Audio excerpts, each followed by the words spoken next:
Welcome to the Khari NuKree Talk That Talk podcast. My name is Marcus, but you can call me NuKree. And I'm Khari. You call me Say Too. All right.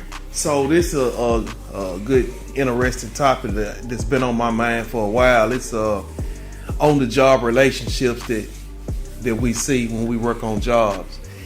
Because every job I ever went on, they don't specifically always have to be the supervisors, but in most cases, it's like a person who's in authority, a lead or a supervisor who's always messing with several of the employees on the job, you know.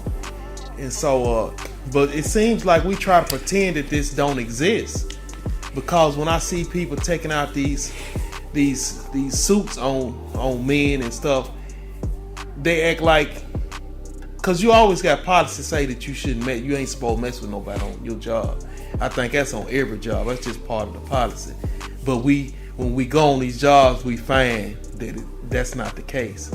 And every job I done been on, it's been like that. So that's kind of like my question. What you think about it? Because about the existence of so many relationships that take place on job. You got one right now that's taking place with I can't think of her name, but she's a sports host on you got Skip Bayless crossed up in this, and there's a couple of them that's part of it, of this lawsuit where it's based on sex. Okay. The co-workers. Yeah. This co-worker sex is what I'm trying to get around to. Okay. It's a lot of co-worker sex, but people act like it don't exist. But then it's like now they trying to start and make it be like a rape case or something. Oh. This done turned into sexual harassment and all this. Yeah. But my whole point is, we all know that these people been doing it, having sex and orgies and parties and every job I've ever been on, even to this day, it's the same. So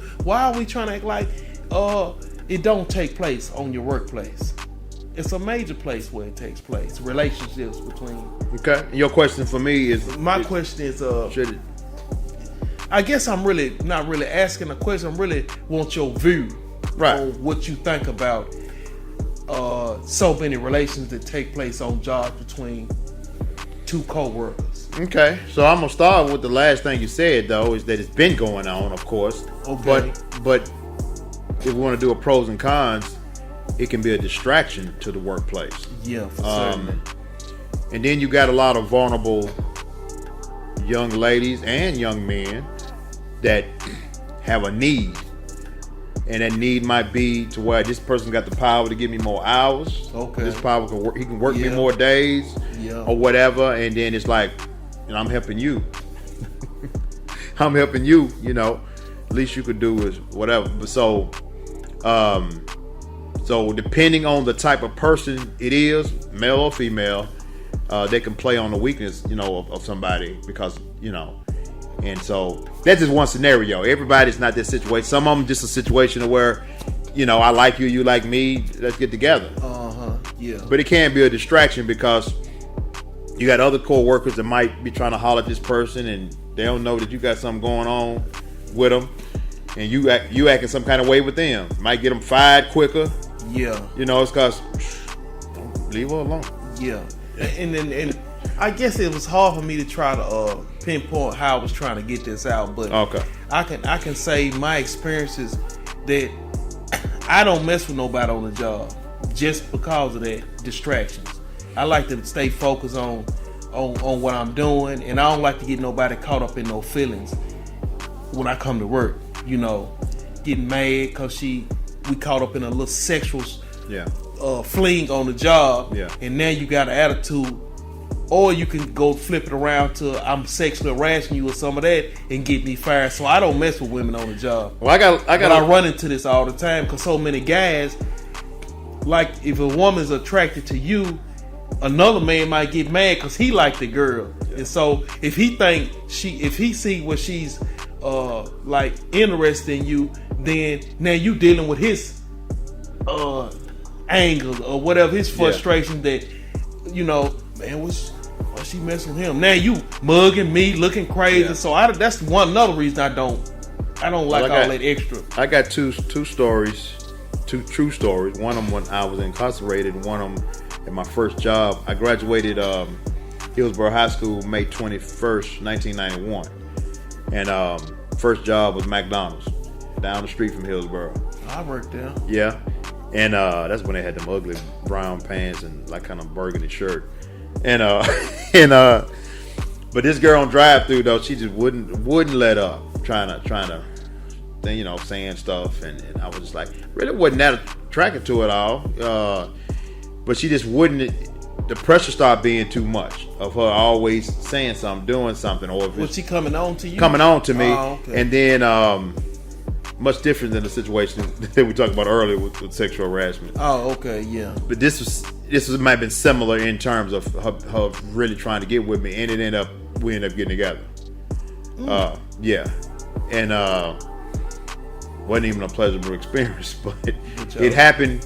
But based on pressure, though, it wasn't nothing that I was pursuing, wanted.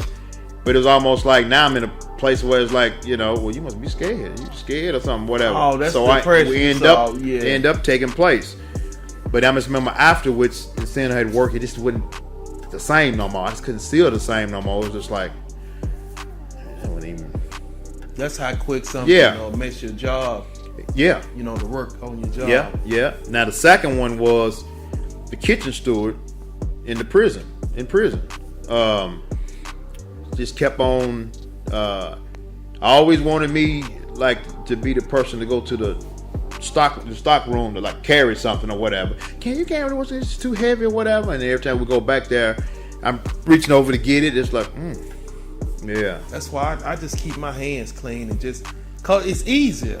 If you ain't off into just trying to get off into between somebody's legs, it's a lot easier just to work, yeah. Not have to worry about even if y'all hit it off, just a person emotional about something. When first we just came and work, now I got to deal with how you feeling every day, you know, because you know. Yeah, because this is a different. This topic might sound different that I'm adding in here, but kind of the same. I remember being forewarned by some colleagues of mine and people that I respect and trust, kind of like mentors when I first came into prison ministry. Yeah. But I just remember being kind of gung-ho, man. I'm just like, I love God. I want to help people just be set free. And that's kind of how I was in the beginning, especially when I was like 6 months, a year out of prison. Yeah. And then I just remember some of the men that we serve in our programs or whatever that was ended up going back to prison would always reach out saying, man, just check and make sure my family's all right. You know, just make sure to check my family. His family's all right, man, and pray for my wife, them, or pray for my girl, whatever. And I was just like, I remember feeling uncomfortable about that, but I kept saying, man, I'm on fire for the Lord, and you know what I'm saying? That's cool, I do that. But then I remember telling that to one of my co-laborers in the ministry, and he was up like, Marcus, be careful with that. And I was like, I said, I ain't. You know, and he ended up being right. I ended up going to the person's place, and the first time it didn't happen. We prayed, and I said, he's doing all right, blah, blah, blah, blah. But the second time it was like, I wish he could be more like you. You know what I'm saying? I just need somebody like you. It's just, and I was just like, okay. And then it ended up being a phone call. It's like I was like making dinner, and I was just like, oh. I said, nah, I don't need to come over for dinner. See, that happened twice. Oh, okay. So that's still kind of the pressure that a vulnerable person can do. So if you put that in the workplace, you know, it's kind of some similarities in that. Yeah. But yeah, I done been in two situations where a person was like, it's like it was clear. I said, okay, she don't want me to come over and pray. She's praying on me. PREEY. You know what I'm saying? Yeah. It's crazy, man. I don't know. You know, when it happens, it'll just take you out. Threw me off guard when, you know. Yeah. Like when somebody coming on to you and you know, kind of. Yeah. Being aggressive a little bit though with it, you know. Yeah. Or passive aggressive, like. I had a moment. I tell you something that humbled me though. When I got out of incarceration, man, I remember my first job was United Cabinets. At a cabinet Cabinet, yeah, off Allied Drive. And I remember there was a lot of Vietnamese, Mexican, you know, white, black, different nationalities or whatever. And it's one Vietnamese girl. I was like really took a liking to. Yeah. And used to wait just before marriage. And I just remember